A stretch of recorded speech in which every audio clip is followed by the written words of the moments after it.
Поднимите, пожалуйста, руки, кто вообще занимается внедрением каких больших вот этих legacy-систем, типа SAP, Zibel, я не знаю, 1С, может быть, кому-нибудь? Нет? Раз, два, три, четыре, пять. Что, все? Окей, Это считается? Не, ну хотя бы хоть когда-то вообще имели отношение.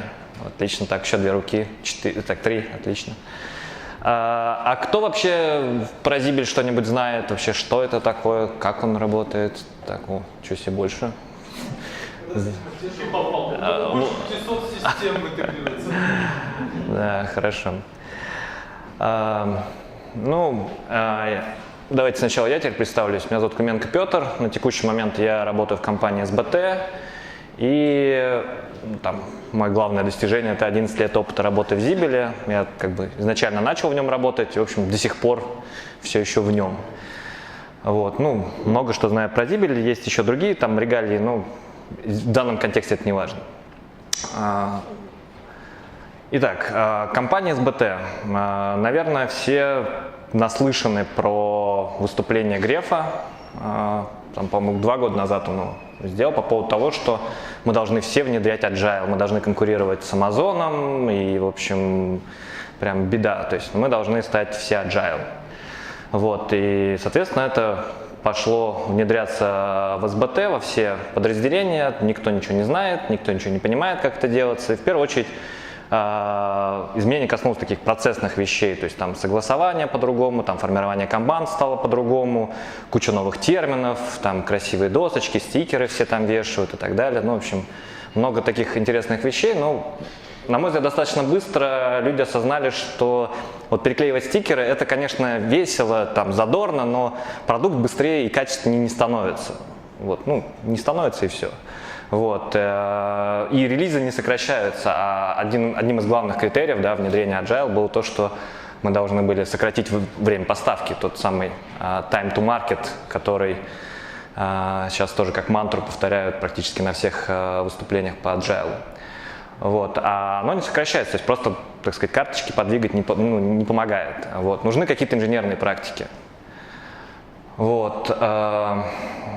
И, к сожалению, так уж получилось, что конкретно Zibel,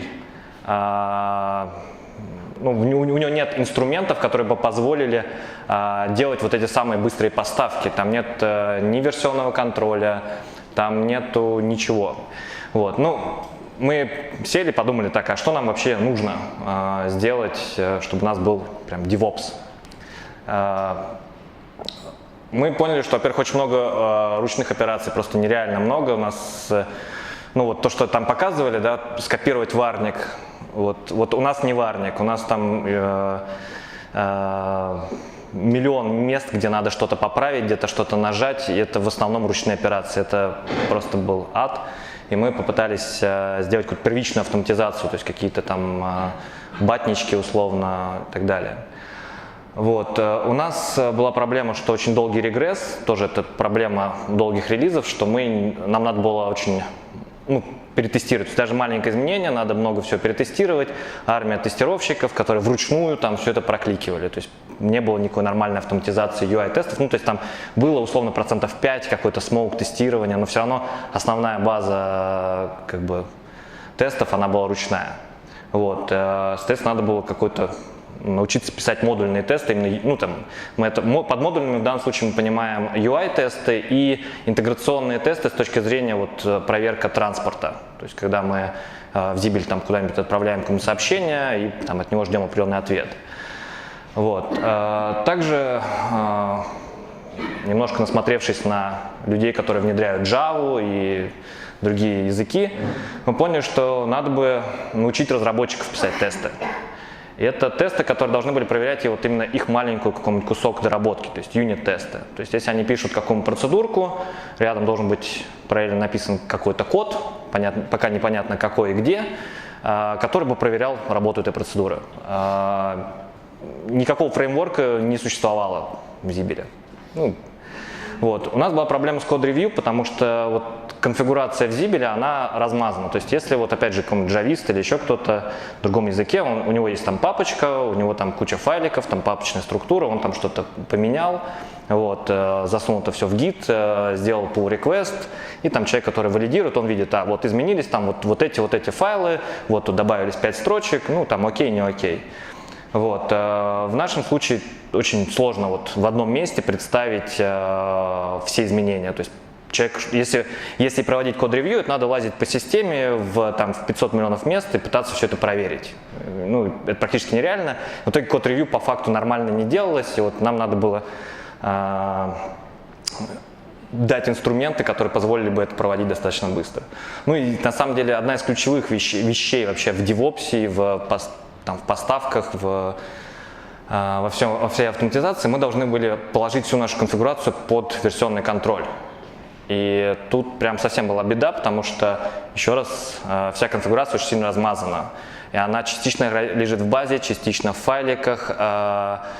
Причем эти файлики там на разных серверах лежат. Ну, все это объединить в одно очень было сложно. Опять же, SQL у нас отдельно должно быть версионироваться, схема баз данных должна быть версионирована. В общем, не было какой-то единой точки версионирования всего этого счастья, у нас с этим были проблемы. Вот, так мы обозначили основные так сказать, пункты, по которым мы стали дальше работать. Так, еще раз повторю про ограничения платформы Zibel. Я предполагаю, что аналогичные ограничения должны быть в принципе у любой системы SAP, я не знаю, наверное, PEGI, возможно. Вот, то есть любая legacy система, она предполагает, что она не разрабатывается, она настраивается. Ну, просто она очень много всяких галочек, которые позволяют ее настраивать. И, соответственно, применить совсем стандартные инструменты зачастую просто не получается. Вот. Соответственно, наше главное ограничение, еще раз, что нет версионного контроля, как следствие нет код-ревью. Как следствие, мы не можем инкрементально взять какую-нибудь штуку, собрать и поставить на стенд тестирования и дальше пустить на установку на пром и так далее. Вот. И нет нормального фреймворка для тестирования, ни модульных тестов, ни юнит-тестов, в общем, никак тестировать мы нормально не могли. Вот. Это наши такие главные ограничения. Ну и у нас еще была такая особенность проекта, конкретно на котором я работаю по внедрению Zibel. У нас одновременно 3 релиза, то есть разрабатываются 3 отдельно стенда разработки, и на каждом из них команда около 10 человек, и все постоянно что-то вносят, какие-то изменения. Соответственно, есть еще отдельно стенд поддержки, туда вроде как фиксы пытаются поставить для промо. Вот. И есть еще стенд для быстрых релизов, которые попытались выделить отдельно, сиюминутно решить проблему долгих поставок. В общем, реальность такая, что у нас по сути 5 стендов, которые одновременно вносят изменения. На каждом стенде сидит определенная команда, от 5 до 10 человек, и нам надо все эти изменения как-то потом собрать в одну единую красивую кодовую базу, условно кодовую базу, и без ошибок протянуть это в пром и далее. Соответственно, на текущий момент таких основных главных релизов каждые 3 месяца, то есть 4 релиза в год. Еще есть как раз таки стрим быстрых релизов, они каждый месяц стараются что-то поставить и так далее. В общем, такая особенность проекта. Первое же, что мы сделали, по сути, это... Ой, слушай, кстати, из презентации пару слайдов пропало, видимо, это старая версия. Ну ладно, не суть принципиально. В общем, первое, что мы сделали, мы автоматизировали простые операции. И мы их не просто автоматизировали, мы постарались использовать какой-то инструмент, который даст нам какую-то прозрачность. То есть, видите, у нас есть, соответственно, сборки для каждого стенда, который на предыдущем слайде я показывал. И мы, в общем, постарались это, не просто батнички, где-то запускать, шедулить и так далее, а какую-то единую систему, где мы могли бы видеть те проблемы, которые у нас при сборках хотя бы получаются. Это сборки так называемого SRF файла, то есть это один маленький кусочек, ну он относительно большой, но в общем это все равно кусок всей конфигурации. То есть это не все, это вот только то, что вот можно было автоматизировать достаточно просто. Вот. Ну и, соответственно, выкладку этого файлика мы тоже автоматизировали, все это вот у нас в таком Continuous Integration сервере все это работает. Ну, плюс те файлики, которые вот именно как файлики, которые просто надо скопировать с одного места на другое, мы тоже, в общем, с этим справились. Это была простая часть, то есть, ну, тем не менее, ее надо было сделать, и зачастую даже в других командах до такого не доходит. Ну, из такого более-менее, на мой взгляд, с одной стороны, нетипичного автоматизации, которая вот есть в проектах Zibel, которую мы сделали, ну, буквально сразу, то есть это не требовало там сильных каких-то наших мысленных затрат. Вот. Мы автоматизировали создание этих заглушек для MQ-менеджера. То есть у нас вот есть в Bitbucket репозиторий, в котором хранится вот такой файлик config.lm. И, соответственно, у нас там есть ветки для каждого релиза. И мы, вот чтобы добавить новую заглушку, мне просто надо склонировать этот репозиторий, сюда добавить там строчечку, закоммитить, и вуаля, у меня появляется новая заглушка. Тоже ничего там супер модного и там тяжелого вот именно в этой реализации не было, но как бы даже это не делали люди, которые до нас. Реальная такая тяжелая борьба началась, когда мы задумались о юнит-тестах. То есть это была на самом деле тяжелая борьба, она до сих пор продолжается. Для зибелевого разработчика вообще идея о том, что разработчик пишет тесты, она просто выносила мозг всем. Ну, то есть до сих пор есть очень сильное сопротивление. Как это? Почему? Подождите, то есть это получается в 2 раза дольше работать должен, что ли? Ну, то есть это типичный вопрос, который вот все разработчики Zibel мне задают. Вот, как главного идеолога вообще вот этой всей истории. Ну, давайте начнем с того, как вот мы технически это попытались решить, потом, может быть, поговорим еще про вот эти вот взаимодействия между командой. Как я уже сказал, самого фреймворка не существовало, ну, раз не существовало, значит, нам надо его сделать. И ну, нам надо было понять, как же мы будем вообще тестировать нашу систему. У нас было, мы нашли, ну, как бы не нашли, а решили использовать стандартный API, который вот есть у Zibel. То есть мы, опять же, мы не внутрь кода залезаем, то есть сам Zibel мы залезть не можем, но у него есть некий такой API, к которому можем подключиться и выполнять какие-то стандартные операции, то есть дергать какие-то процедуры, создавать данные, там, проверять данные, там, инициировать какие-то события. Вот. Ну, очень простые вещи, но на самом деле где-то 80% мы функционала через это могли достать. Мы точно не могли достать оттуда из этого API UI, то есть вот UI-слой, то есть вот верстку мы условно не тестировали, и там как кнопочки располагаются тоже не тестировали. Ну и у нас была главная позиция, что разработчик должен в первую очередь на бизнес-слое все сделать, покрыть это юнит-тестами, а потом уже рисовать морду. То есть морда была не так важна в данном конкретном моменте. Ну, поскольку API был джавовский, мы взяли JUnit, Java и начали опять же зибелевых разработчиков, которые в глаза не видели программирования нормального. Вот. Мне, к сожалению, здесь слайды, ну, я потом, может, покажу, как выглядит вообще сам Zibel, просто как разработка выглядит. В общем, мы начали учить Java. Ну, как учить Java, то есть там было максимально упрощено, то есть вот до вот самых простых действий, то есть я наоборот говорю, что знание Java в данном случае будет минусом, вы будете слишком какие-то умные вещи использовать, а у вас тесты должны быть крайне простые, читаются, и они должны быть читабельны просто человеком, который ну, вообще не знает ни программирования, даже Zibel особо не знает. Там на флешке последний, прям с флешки можешь. Ну, может был PDF-ка, ну да ладно.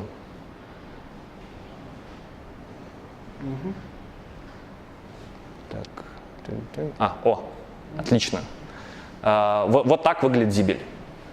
То есть это такое приложение из 90-х. Всем привет. Вот. Оно, в общем-то, с тех пор особо не менялось. достаточно глюковатая, то есть там есть известные баги, но как бы, как говорится, ну, мы уже привыкли, то есть уже разработчик Zibel, они знают там, что надо каждый раз там, например, когда они рисуют вот такую вот диаграммку, там какого-то процесса, который там должен выполниться, им надо вот при каждом движении Ctrl-S просто нажимать на всякий случай, потому что, ну, бывает, ты там что-то порисовал, пытаешься закрыть, он говорит, я не могу. Ну, и ты, как так? Ну, в общем, и все теряется. Поэтому, в общем, инструмент достаточно глючный, но он вполне рабочий. Ну и, в общем, в принципе, вся работа разработчика заключается в том, чтобы создавать вот здесь вот новые строчки и заполнять вот этими самыми данными и все. Вот, ну, иногда такие диаграммки рисовать, иногда там есть места, где можно писать чуть-чуть кода, ну, такого очень примитивного, то есть такой скрипт, типа JavaScript там, встроенный, ну, тоже с некоторыми ограничениями, но тем не менее. Это, кстати, некая схемка. Ну, ладно, мы про это уже поговорили. Если что, потом вернемся как раз про одновременно 5 стендов разработки и про то, что нам надо вот там что-то переносить. Про версионный контроль, когда начнем говорить, я, может, верну эту диаграммку. Так, это мы проговорили. Вот.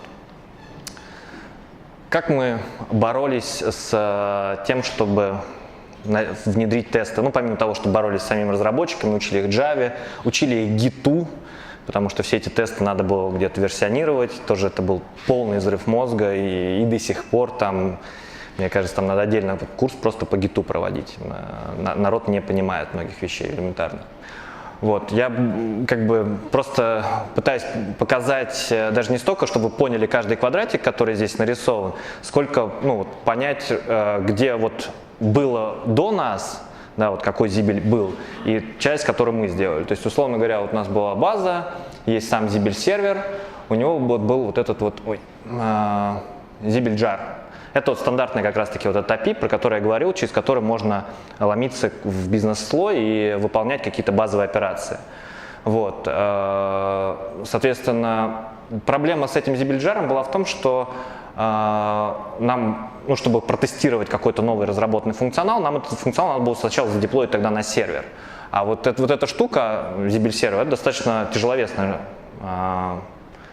история, и если у нас там 10 хотя бы разработчиков, даже 5 одновременно разрабатывают, им для того, чтобы себя проверять, каждый раз деплоить на сервер, это, ну, ад. То есть у нас, условно, стенд разработки, он один. Но при этом у людей есть возможность у себя локально на машине запустить ну, так называемый толстый клиент. То есть это такая небольшая эмуляция Zibel сервера, просто урезанная. Вот. Проблема в том, что ну, как бы этот толстый клиент не работает с этим джаром никак. Ну, не совместим просто. Вот. Но зато, когда вы устанавливаете, он вам в винде регистрирует вот COM-объект. То есть, да, все разработчики сидят на винде. Вот этот Zibel Tools запускается только там, вариантов нет. Вот. Он регистрирует вот этот COM-объект, который в целом дает доступ к аналогичному API. Не 100% такому, но аналогично, и понятно, что это COM-объект, то есть это не Java. Вот. Ну окей, мы подумали, хорошо, мы просто напишем обертку на Java, которая будет дергать этот API. Почему нет? Да? Мы можем же, как бы, мы же инженеры, в конце концов. Вот. И вот я, там еще ряд людей, кто никогда не занимался Java, в общем, сели и подзапилили. В целом ничего там супер гениально сложного нету, ну, в общем, работает. Потом мы поняли, что, в общем, эти API-шки, они отличаются. Ну, так уж получилось. Поэтому мы написали некий wrapper, который как раз-таки определяет как бы режим запуска тестов, и если он запускается относительно вот, сервера, то он, соответственно, там чуть по-другому оперирует с API. Ну, в общем, такой некий wrapper, который нормализирует вот эту разницу и удаляет. Вот. Ну и, конечно же, мы запилили отдельную библиотечку, которая позволяла, ну, писать такие красивые там тесты, опять же, чтобы у людей была минимальная необходимость там заниматься вот именно Java, и они могли писать просто тест. Вот. Ну и понятно, что все эти тесты мы теперь версионируем. То есть уже вот эти артефакты, это уже сами тесты, и люди их фигачат. Ну и под капотом мы используем там JUnit для непосредственно запуска. Это здесь, я думаю, ничего интересного. Вот. И теперь вот условные разработчики Zibel теперь сидят вот так. То есть окно Zibel чуть подвинули, здесь рядом как бы окно с идеей, вот, и они там пишут такие тестики очень. Почти тест-driven development получается, ну, должен бы получиться. На самом деле, опять же, как я говорил, что разработчиков, им проще вот здесь поработать, как-то ручками потестировать, проверить, что все работает, а потом они садятся писать тесты. Вот я вот эту проблему пытаюсь забороть уже там полгода точно, очень активно, и уже потихоньку начинаю сдаваться. Ну, в общем, те разработчики, которым прикольно, которым хочется действительно делать что-то качественное, им интересны какие-то новые фишки, они в это, конечно, погрузились, и все там дико счастливы, потому что, ну вот, человек здесь что-то в тулзах поправил, скомпилировал, у него тут же код, который проверяет, это работает вообще или нет. Это вообще просто, ну, лично для меня и для многих разработчиков это круто, но все равно есть достаточно большой сегмент разработчиков, которые не хотят это принимать, вот, им тяжело. Ну, я вот тут попытался привести пример более-менее тяжелого теста, то есть вот здесь там просто тестируются поля, что, ну, вот есть поле там текстовое, там 1000 символов, есть поле с датой, то есть здесь простые. Тут вот более сложный пример, там полностью не будем разбирать, ну вот просто там идет условное создание тестовых данных, дальше идет запуск некого сервиса, мы как бы оттуда достаем данные, дальше проверяем эти данные. То есть вот мы создали данные, запустили сервис, получили какой-то ответ и проверяем, что этот ответ там тот, который мы ожидали. Там. В общем, достаточно прикольно, на мой взгляд. Вот. Опять же, здесь вот джавовских таких вот штук, я не знаю, там типа... Ой, что там в Java есть такого? Лямбда, да, ничего такого. То есть в целом, если вот просто взять его и начать читать, то это почти что просто по-английски написано, что происходит. Вот. Ну и плюс мы прикрутили, конечно же, пошли дальше, мы прикрутили в это все дело Bitbucket, и человек, конечно же, не просто написал тест и сразу запушил основную ветку, а мы еще долго-долго боролись за то, чтобы люди научились пользоваться pull-реквестами. Вот, это как бы беда была. Вот. Ну, в общем, человек там пушит, понятно, что можно div посмотреть. Ну и самая такая фишечка, самая крутая, наверное, хотя для вас это ерунда, но для нас это была достаточно серьезная штука, что я прикрутил запуск как бы вот тех тестов, по крайней мере, которые человек пытается запушить, что они вообще проходят. Ну, потому что были прецеденты. То есть человек пушил тесты, которые, в принципе, по умолчанию не могли как бы выполниться, ну, никак, ни при каких обстоятельствах. Вот. Поэтому вот это такой индикатор, который для меня много о чем говорит. Вот, на текущий момент. Ну, в общем, вот такой попытка вот эту вот сломать систему, она, конечно, шла через очень много боев. Вот, ну, что-то у нас получается. Ну и плюс у нас настроенные, вот встроено вот в эту сборку, которую я показывал в начале, да, мы вот еще прикрутили, естественно, запуск вот этих юнит-тестов. То есть у нас выкладываются новые доработки, по крайней мере, часть из них выкладывается, и пропускаются юнит-тесты. К сожалению, очень часто что-то не срабатывает, ну, то есть ситуация, когда здесь все зеленое, я еще вот ни разу не видел. Вот, ну, так мы балансируем, там 1, 2, 3 теста упавших, это не считается, ну, то есть считается, что все хорошо в целом. Вот, то есть вот 24 вот уже надо беспокоиться, вот уже все, надо уже подключать людей, надо идти разбираться. Это, в общем, на самом деле достаточно на ранних этапах видны какие-то несовместимости, вот, которые, ну, то есть люди здесь поправили и поломали что-то вот там. Это вот очень типичная история. Вот, немножко дальше. Может быть, кстати, сразу по ходу вопросы какие-то, если есть. Давай. Сколько разработчиков? Еще раз? Порядка, ну вот если все стенды разработки, порядка 50. Вот. Но это один из проектов по Zibel. На самом деле в SBT есть 2 Zibel, там это условно отдельный проект, то есть карпы и розницы. Вот на рознице там еще больше, то есть там где-то около 100. Мы карпы,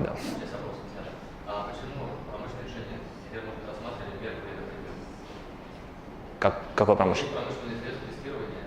Нет, промышленные средства тестирования это хорошо, но они будут тестировать Zibel сервер. Ты не сможешь запускать эти тесты у себя локально относительно толстого клиента. Вот. Ну, это тесты, которые можно с одной стороны запустить локально и проверить, что все работает. И их же, то есть без изменений, просто их же запустить относительно сервера. и проверить, что как бы на сервере консистентная конфигурация. Эти тесты, они функциональные, регрессионные. Это именно юнит-тест, это проверка вот конкретного какого-то маленького блока, то есть одного какого-то кирпичика нашей конфигурации. То есть эти тесты, ну, за очень редким исключением, не проверяют там процесса. То есть, условно говоря, у нас есть там вот те вот квадратики, да, которые я показывал, это workflow называется. Это, ну, некая процедура, которой мы на вход можем передать там 5 параметров и считать потом еще 2, ну, как бы на выходе. И, соответственно, вот она при разном контексте, при разном состоянии баз данных должна давать разные результаты. И вот человек, который разрабатывает вот этот workflow, он как бы пишет тест, он инициирует создание этих данных, ну и там вызывает этот workflow с разными параметрами, проверяет, что ту штуку, которую он сделал, то есть в частности конкретно этот workflow, он работает и не падает. Регрессионное тестирование с их помощью сейчас не делаем, мы просто это, по крайней мере, на стендах разработки сейчас прокатываем, и сейчас думаем, как это подключить вот к дальнейшим стендам, FAT, PSI и так далее. Комплексно процессы как тестируют? Вот сейчас расскажу. Это вот Вы тестируете только вот Zibel часть, или вот все-таки связаны с какими-то другими наработками других систем? Вот юнит-тесты тестируют еще раз только внутри Zibel конкретную часть, ну, условно, там класс в Java, да, вот, там, вот так вот. А там модульные тесты, про которые я сейчас буду рассказывать, там, соответственно, они тестируют, по крайней мере, UI, какой-то процесс более-менее. Ну, пытаются, по крайней мере, в какую-то часть процесса взять. Вот. Okay. Следующий момент. На самом деле у меня вот про модульные тесты всего один слайд, потому что ими занимался не я. У нас выделили отдельную команду, которая, вот именно мы их назвали модульщиками, то есть люди, которые пишут модульные тесты. То есть они там чуть-чуть знают Zibel, приблизительно представляют, как он работает, но их задача протестировать это как некую черную коробку снаружи, то есть они внутрь совсем никак не залазят. Вот. Ну и, соответственно, у них как бы две зоны ответственности. С одной стороны, они описывают UI-ные тесты. Это как раз то, что мы не можем в юнит-тестах протестировать. Они это здесь закрывают. И они тестируют интеграцию с точки зрения уже транспорта. То есть в юнит-тестах мы можем протестировать интеграцию, условно, с момента, когда мы вот получили, у нас вот есть некий XML, и мы его там пробрасываем до Zibel. Или наоборот, нам надо как бы взять какие-то данные и отправить куда-то. Мы, соответственно, в юнит-тесте можем проверить, что вот у нас данные были такие, и та XML, которую мы готовы отправить, она вот определенного вида. Но в юнит-тестах мы никуда ничего не отправляем. То есть это изолированная история. В модульных тестах там важны как раз заглушки, там важны уже тоже данные более изощренно пытаются готовить. То есть если в юнит-тестах мы какие-то такие простые вещи, кейсы проверяем, то модульщики, они, скажем так, отлавливают то, что мы не смогли отловить уже как разработчики. Вот. Но, тем не менее, они, кстати, все равно, вот именно на этап подготовки и проверки данных, они все равно используют наши наработки из юнит-тестов. То есть, чтобы быстро создать какие-то данные, они сначала подключаются к Zibel через API, создавали записи, потом полезли в интерфейс, и они уже понимают, какие записи они там ожидают увидеть. Вот. Ну, они почему-то не JUnit, они TestNG используют, ну, что, мне кажется, не сильно принципиально. Для самого UI Selenium, ну, и точно так же все это версионируют, у них точно так же и ночные запуски есть, у них точно так же там есть отчеты, и их тесты тоже запускают, ну, вот их тесты уже запускаются на стендах FAT и так далее. То есть это вот, по сути, позволяет сделать некий регресс того, что у нас в системе произошло. Окей? Поехали дальше. Тоже большая боль, и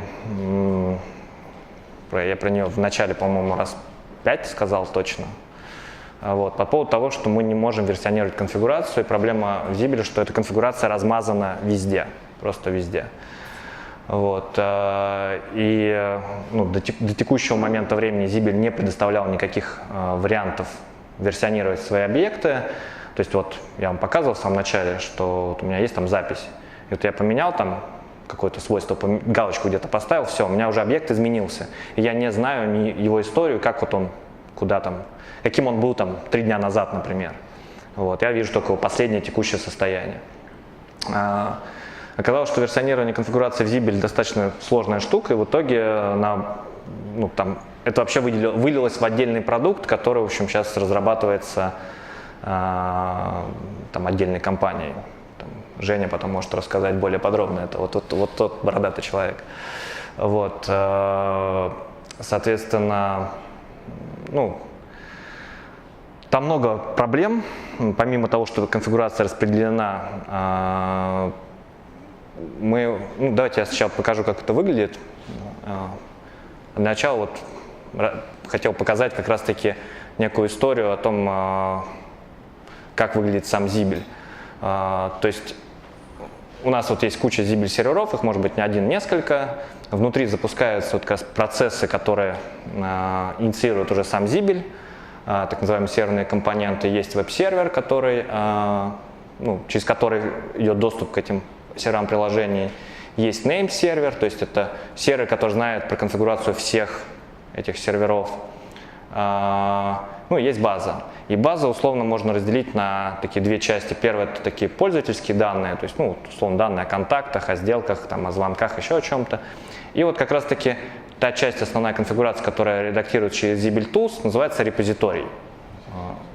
Почему-то. То есть, по сути, таблицы в базе данных, то есть их можно покверить, посмотреть, то есть это не код в чистом виде, но в целом, когда я иногда еще провожу обучение по Zibel, я говорю, что, ребята, это ваш исходный код, к которому вы так и должны относиться. То есть это не просто галочку поставили, а это важная часть вашей разработки. Фишка в том, что когда мы внесли сюда изменения, мы должны эти изменения, как исходный код, должны скомпилировать в специальный файлик, тоже, который понимает сам Zibel, так называемый SRF-файл. То есть, это этап компиляции, он такой же, как и в других языках, поэтому, я надеюсь, ничего сложного нету. Соответственно, мы это можем, с одной стороны, положить под сервер, скомпилировать, либо можем локально у себя скомпилировать и запустить толстый клиент. Толстый клиент, как я уже говорил, это такая небольшая эмуляция самого Zibel сервера, то есть он такой очень урезанный Zibel сервер. Соответственно, у нас, большая часть нашей конфигурации, она хранится, понятно, здесь в репозитории. Это раз. Это такая большая часть, но не вся. Вторая часть, она на самом деле здесь, где юзер-данные, там же хранятся, например, всякие настройки справочников, настройки доступов, всякие карты трансформации данных. То есть это не является частью репозитория, но хранится в базе, и к этим данным, например, нет доступа через Zibel Tools. То есть мне надо открывать прям клиента, либо тонкого, либо толстого, заходить их и править. То есть у меня вообще нет даже прям отдельного инструмента для работы с этими штуками. Плюс у нас есть шаблоны страниц, которые тоже правятся, JS немножко для того, чтобы фронт красиво делать. Эти вещи подкладываются на веб-сервер, темплейты, например, лежат на Zibel серверах. Плюс у нас есть конфигурация этих серверных компонентов, которые здесь запускаются. Плюс схема базы тоже нам надо версионировать. Это основные такие моменты, которые нужно версионировать, которые являются частью конфигурации. Смотрите, для файликов мы порешали. Файлики — это файлики, и уже проблему с версионированием файлов уже давным-давно решили, как говорится, до нас. Нам просто надо взять и начать использовать. Поэтому мы взяли все файлы, которые можно просто взять откуда-то, скопировать, и которые не надо никак трансформировать, декомпилировать или где-то в базе хранить. Мы просто сделали отдельный репозиторий, туда все свалили. Естественно, с помощью Continuous Integration сервера это все дело раскладываем. Опять же, у людей есть понятие pull реквестов, то есть они сюда не просто приносят и вносят какой-то хаос и все коммитят, а мы видим всю историю. То есть человек делает ветку, делает pull request, есть человек, который валидирует это все дело, полностью по аналогии с тестом. Единственное, что мы здесь не можем прикрутить запуск юнит-тестов, они здесь мало чем помогут. Но тем не менее, хотя бы уже смотреть историю уже можно. Следующий момент как раз про отдельный продукт, который я говорил, так называемый Rocket Zibel. это продукт, который позволяет вытягивать как раз-таки вот все настройки с базы, включая репозиторные и нерепозиторные изменения, которые хранятся в базе, и представлять их в виде вот таких вот своеобразных диффов, которые,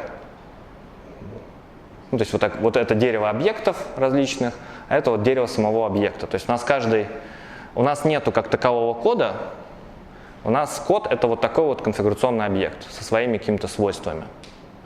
Вот. Иногда эти свойства бывают так называемые мультилайн, то есть многострочные, и там может быть, например, такой вот скриптик. То есть это, вот если нажать на вот эту кнопочку Show Value, вот эту, то человек может посмотреть прям детально, что именно поменялось. Вот. Соответственно, этот продукт, он такой достаточно функциональный. Здесь не только можно смотреть просто историю изменений, здесь можно как раз-таки создавать задачи, то есть пытаться отобрать те изменения, которые там разработчик сделал, зафиксировать их в рамках какой-то конкретной задачи. То есть человек нажимает задачу, видит список измененных объектов за определенный период, ставит галочки, говорит, так, вот это изменение мое, вот это мое и вот это мое. И нажимает кнопочку «Добавить в task». И вот таким образом он регистрирует свое изменение. Это отличается от такого стандартного git flow, когда у вас вот есть там, условно чистая ветка, человек сделал фичу, и вот он отдельно у себя поработал, а потом сделал pull request. У нас ситуация получается обратная. У нас все вносят изменения в один репозиторий. Соответственно, это у нас такой идет поток всех изменений. И у разработчика его задача как раз-таки из этого потока выбрать то, что является вот именно его изменениями в рамках какой-то конкретной задачи. Вопрос? Тяжело. Очень тяжело. То есть это как раз-таки очень серьезная проблема, с которой столкнулись при разработке. Здесь так называемая есть алгебра патчей или алгебра, так сказать, диффов структурных объектов. То есть под капотом вот это просто JSON. Вот мы взяли из Zibel и преобразовали в некий такой нормализованный формат, относительно которого можно делать достаточно точные диффы. То есть ты можешь прямо в конкретном узле увидеть, у тебя есть два состояния, да, как было и как стало. Вот, и у тебя, соответственно, есть вот эти вот все пути. Ты по всем путям просто сравниваешь и смотришь, какие там были значения. Может быть ситуация, когда у тебя, например, вообще целой ветки нету. Ветки я имею в виду в рамках этого дерева. То есть вот какого-то узла, например, там вот этого узла нету. Вот. Мы это тоже можем показать, вот как здесь нет примеров, в общем, вот если был бы красненький кружочек, то это был бы удаленный элемент. Да. Другая ситуация, когда конкретное значение уже не твое, а чье-то, поверх твоего. Тут его никак не выделишь. То есть версия улучшилась. Предыдущее значение, версия значения. Версия значения предыдущего. Да, то есть там есть отдельно, в общем, конфликты это огромный геморрой в любом случае, там, мне кажется, по сути здесь почти все те же самые проблемы, что в обычном гите, то есть здесь, есть некоторые особенности, но вот именно с точки зрения диффов, построения патчей, то есть по сути мы, когда отбираем изменения в задачу, мы формируем дельту, то есть мы не отбираем полностью состояние объекта, а мы формируем некую дельту. И дальше, если нам надо куда-то что-то перенести, мы должны знать состояние этого объекта на том стенде, куда мы пытаемся перенести. Вот там есть, соответственно, закладочка патчи, и там мы отбираем, какие задачи мы именно хотим перенести. Каждая задача это дельта, и мы берем то состояние объекта, куда мы переносим, и применяем эти дельты. То есть, условно говоря, вот здесь есть изменение, что sequence должен стать 21. Условно, да? Вот. И, соответственно, мы смотрим состояние вот именно этого объекта на том стенде, куда мы пытаемся перенести, и применяем именно это изменение. Там в этом объекте могли быть совсем другие изменения, то есть другие пользователи тоже могли туда что-то перенести. У нас конфликты возникают именно тогда, когда не тогда, когда два человека потрогали один и тот же объект. Конфликты возникают тогда, когда два человека потрогали один и тот же объект в одном и том же месте. То есть если вот условно вот этот скрипт, ну вот это поле потрогали два человека, тогда да, это конфликт. А если один потрогал один, а другой другой, тут как бы у нас все хорошо, конечно.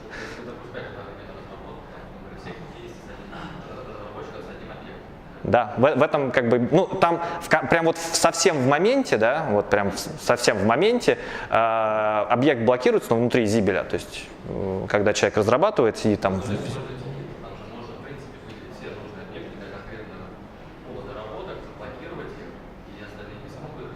У вас скорее не гид, а source safe. Source safe, возможно. Сразу все компоненты определять до начала. Это не гид, если что. То есть... Нет, ну технологии проводите. Ага. Модель на source safe. И можно еще раз вопрос? Я не совсем понял. Еще раз. Почему вы решили одновременно зарабатывать на все компоненты Zibel и Cubes разработчиками? И пошли обычный путем, когда вот на старте определяется все необходимые компоненты для доработки, да, они блокируются, и там команда или разработчик начинает с ними работать. Остальные приходят, там либо очередь, либо как-то вот договариваются, либо встраиваются. Так пытаются делать, но это плохо работает вообще. Ну, это может сработать, когда там команда 5 человек. И действительно, задачи, которые сыпятся, они полностью изолированы. А если вот прилетел человек, которому надо дефект поправить, да, ну, как бы ты ничего не... Ну, изначально Zibel так и предполагал. То есть, на самом деле, вот идея единого репозитория, которую заложили Zibel еще там с 90-х лет, она как раз предполагала такую модель SVN. То есть они были очень сильно, мне кажется, именно на эту историю завязаны. То есть там блокируется часть объектов, и вот в моменте, конкретно вот сейчас, разработчик может менять только эту группу объектов, и другие не могут. Потом он отпускает их, там берет другой разработчик. Но в течение дня один и тот же объект в конечном итоге все равно могут потрогать двое уже. Нет, чтение у всех есть всегда. Вот. 15 минут или что? Осталось или я рассказываю 15 минут? Извините. Но я в целом практически закончил. Еще, может, есть вопросы? То есть, Ветка все-таки одна или одна на каждом релизе? ветки для каждого релиза своя. То есть вот, ну, сколько баз данных, столько и веток основных. И дальше в рамках каждой ветки вот люди отбирают свои изменения, то есть вот, ну, как бы фиксируют их, регистрируют, так ну, мы это называем регистрацией изменений. Вот. И благодаря тому, что человек вот отобрал какие-то свои изменения, ну, вот мы можем уже проводить, например, те же самые код-ревью и инкрементальные поставки. То есть мы скажем, так, все, мы хотим перенести вот эти две задачи. Мы взяли эту дельту, внутри Rocket высчитали состояние объекта, какое оно должно быть, и сформировали уже как бы обновление самой, ну, для самого Zibel уже. А какая идея, если у вас есть там 3 релиза, третий выходит там через 9 месяцев, если я правильно понял, а вы хотите его перенести в продуктив? Там скорее наоборот. Вот у меня сейчас, извините. Сейчас. Так. Вот еще раз. У нас проблема в том, что у нас, да, выходит сейчас, например, 12-й релиз, да, то есть это основной релиз, который сейчас уже там ставят на FAT и пытаются его там потестировать, понять, там, работает он или нет.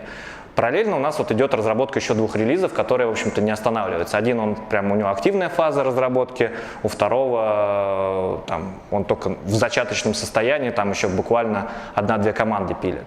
Вот. Параллельно у нас есть вот еще 2 стенда, один поддержка предыдущей версии, и еще вот есть quick-релизы, которые вот так вот втесались между всеми.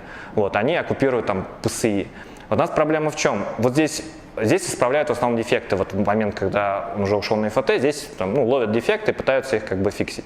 И у нас проблема в том, что надо эти дефекты передавать сюда дальше. Потом через какое-то время вся эта история съедет, ну, как бы на одну строчку вниз. Вот. И у нас там появится еще одна разработка. То есть у нас проблема как раз таки, ну, у нас 2 проблемы. Первая — это мержить вот отсюда сюда, то есть вот от более старших релизов более молодым, которые вот скоро будут. И вторая проблема — это формировать поставки уже сюда. Вот эту проблему мы решили, а вот эту еще пока нет. Вот. Соответственно, я ответил на вопрос?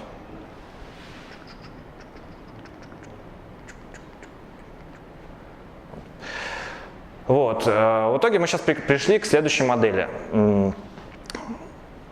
разработчик разрабатывает, фиксирует все, пишет тесты, делает pull-реквесты. Если ему надо, его изменения касаются каких-то файликов, он тоже делает pull-реквесты в отдельный репозиторий с файликами.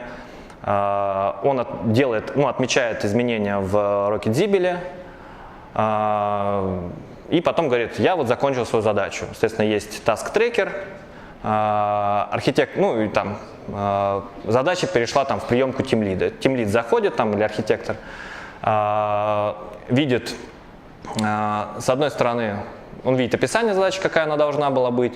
С другой стороны, по номеру задачи, здесь, к сожалению, ссылки нет прямой, но, в общем, сейчас мы там доработаем, условно, будет кнопочка, будет открываться RocketZibel на нужной задаче, человек сразу будет видеть ту дельту, которую хочет привнести пользователь, то есть какие объекты как поправил. С другой стороны, вот здесь у него внизу есть информация о том, какие pull-реквесты он сделал, и человек просто проводит такой комплексный код-ревью, то есть он проверяет и тесты, и файлы, и саму конфигурацию Zibel, там репозиторную, не репозиторную, и дальше говорит окей, не окей. Здесь еще отдельно есть такая табличка def results, она была раньше очень популярна, сейчас у нее, конечно, роль ее уменьшилась с появлением RocketZibel, но в целом все еще используется, потому что здесь регистрируются не только изменения, которые фиксирует RocketZibel, но и здесь еще используется, в общем, RocketZibel, например, он не ведет файлы, да, то есть файлы, они отдельно у нас в этом самом файловом репозитории, поэтому если человек там затронул какой-то файл, он тоже все равно здесь регистрирует.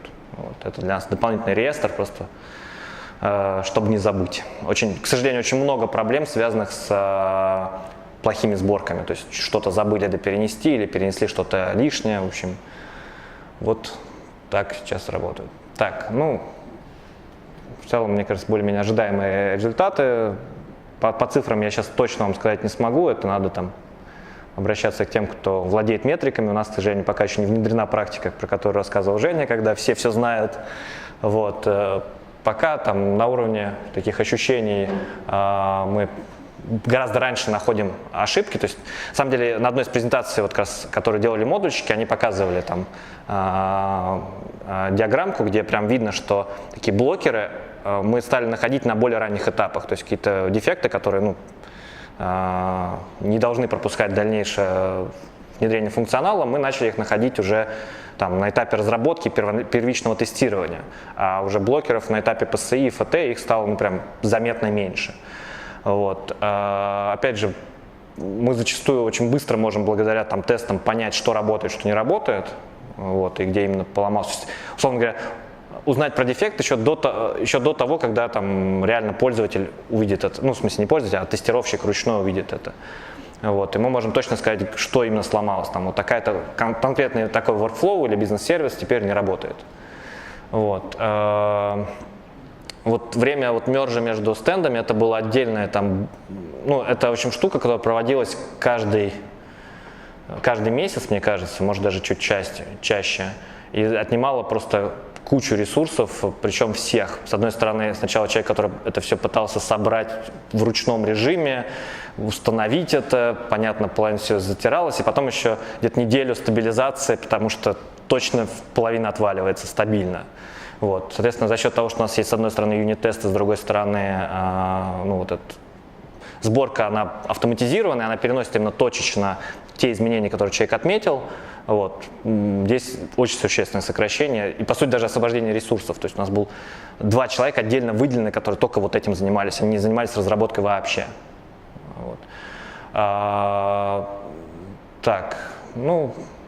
Сейчас мы на самом деле, это мы сейчас работаем на самом деле над этим, если так признаться по чесноку, я думаю, что на этой неделе мы уже будем делать полноценные поставки на FT уже из RocketZibel. Что мы еще хотим сделать, это мы хотим задокеризовать все. Как если про DevOps, не про докер, да, то есть, надеюсь, все это ждали, наконец-то. Мы на самом деле, у нас сейчас идут уже жаркие споры на тему, вообще нужно ли оно нам, потому что в целом, Zibel декоризуется крайне сложно, мы это сделали, но просто сейчас пока это не production ready. Ну, до продакшена мы точно не собираемся идти, потому что нас точно никто не пустит. И в целом это не совсем разумно. А вот для стендов разработки, для стендов тестирования, ну, там есть действительно вещи, которые могут помочь. То есть у нас очень часто убиваются, там, ну, рождаются новые стенды разработки, там, новые стенды тестирования, постоянно надо их пересоздавать, это каждый раз боль, каждый раз там надо с админами там ругаться, а у них времени нет, они там, ну ладно, 2 дня, мы вам поднимем новый стенд, блин.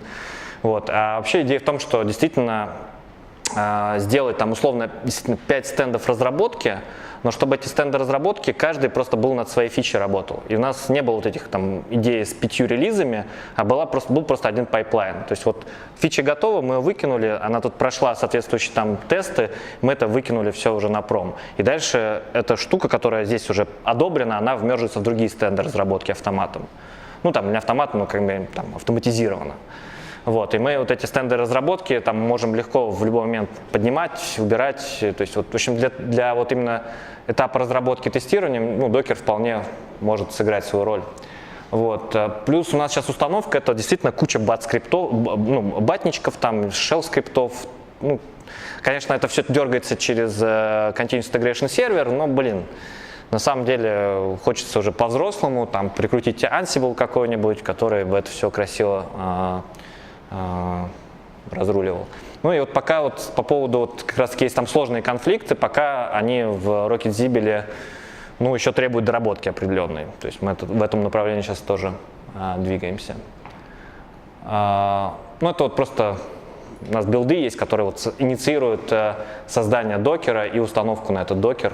Вот, то есть тоже мы это пытаемся. Здесь уже, видите, больше, здесь уже не только SRF, там чуть-чуть побольше, в общем, всяких вещей происходит. Вот. Ну и главный тезис, который меня просили, так сказать, отдельно подчеркнуть, и я подчеркнул, вот, что наследная система больше не оправдание. То есть это, конечно, тяжело, мучительно, и, возможно, там, для людей, которые всю жизнь занимались Java, вообще достаточно смешно на это все смотреть, вот, но пока вот так живем. Вот. Вопросы?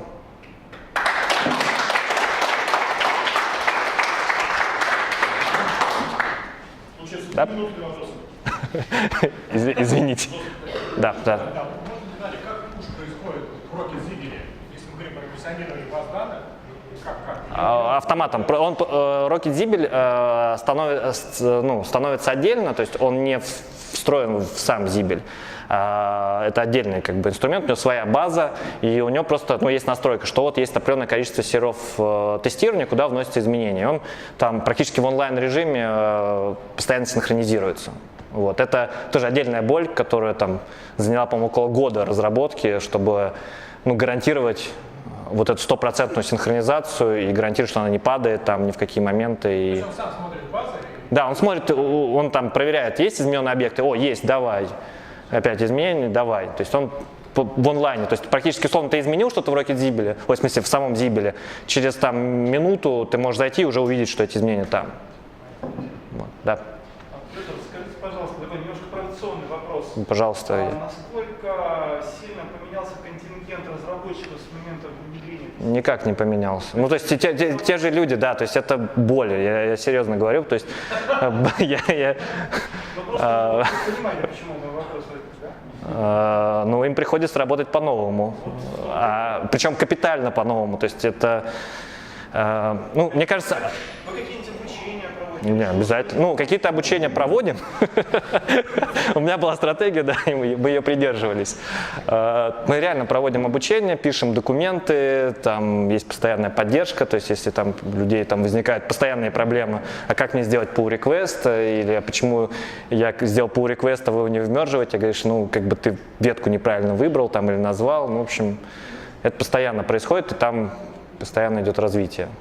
Вот. Ну вот я, кстати, хочу сказать, что вот я понимаю, что у нас не было такого централизованного обучения по гиту, и вот он прям надо. Вот прям люди совсем не понимают. Да. А сколько более доставляет поддержка 4 версий, и что вы планируете вообще что-то делать с этим? Да, основная идея заключается в том, чтобы, по сути, иметь одну версию, то есть вот, условно, момент времени T0, да, у нас есть там, условно, 5 стендов разработки, и есть пайплайн, то есть, опять же, тоже все стенды одинаковые. Вот. И мы запускаем команду, и каждая команда пилит какую-то фичу. Команды небольшие, то есть максимально там, ну, там, не знаю, от 2 до 5 человек, не больше. Вот. Они, каждый работает над своей фичей, они ее сделали, они ее выкладывают на стенд тестирования. Если там проходит approve, то она с одной стороны прокатывается до промо, с другой стороны она вмерживается во все остальные как бы стенды разработки для того, чтобы люди как бы уже разрабатывали относительно этой версии, а не относительно, ну то есть они уже, им надо будет аккумулировать это изменение. Чисто вот рано. Я, к сожалению, таким термином не обладаю, я все-таки зибелист, и вы не забывайте, да, то есть для меня все эти тоже были вещи очень новыми, и буквально там 2 года назад, если мне кто-нибудь сказал, что надо писать юнит-тесты на зибеле, я покрутил бы пальцем у виска и сказал, типа, нахрена, что вам так не живется, то есть, да. Вопрос был следующий, вы хотите ли вы отказаться от поддержки 4 версий? Поддерживать фактически только одну мастер-ветку и релиз? Ну, как бы, по сути, я это и предполагаю, ну, я это и говорю. Магистральный разработчик, да, с фич-бранчами, правильно? Ну, по сути, да, то есть каждый стенд это будет какая-то своя фича бранча. То есть, ну, по факту, то есть, да. Да. По поводу фичи-бранчей, там у вас, я правильно понимаю, изменения в коде в мете зибеля и файла еще? Вот серверная конфигурация, тоже мы ее сейчас втягиваем. SQL-ники, это отдельная тема, то есть хранимки, этот самый, как DDL, все это тоже втягивается. Миграционные скрипты, это тоже... Синхронизация этого всего, вот патчи, у вас какие-то сложности есть сейчас? Огромные. Но вот, то есть мы, по сути, чтобы собрать патч, нам надо дернуться в Rocket-Zibel, нам надо в контроль версии в 1 сходить, нам надо там, сейчас еще куда-то там сходить, в общем, там еще есть момент подготовки вот этого SRF-файла, который нетривиальный, вот. Все, у меня... Да. Да, то есть мы это сейчас максимально автоматизировали, насколько это возможно, с помощью... Все. Ну, если какие-то вопросы еще есть, я не убегаю пока. Да, тут надо слово ребятам дать. Спасибо большое.